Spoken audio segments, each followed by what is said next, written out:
Мостай Кәрим. Тәбиғәттең байтақ серен беләм. Нидән күктә болыт ярала, ергә сумып нисек шытарлык, ни ҡоросҡа ҡорос ялғана, ниңә йырсы ҡоштар илдән киткәс моңдан яҙып ғүмер һөрәләр, һәм ни өсөн тик ғашиҡтәр генә көпә-көндөҙ йондоҙ күрәләр.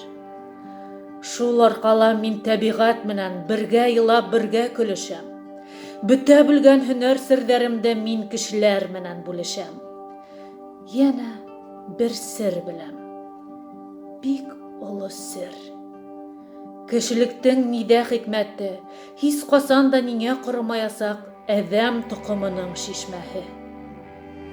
Серҙәр уртаҡлашам был хаҡта берәү менән генә. Аулаҡта.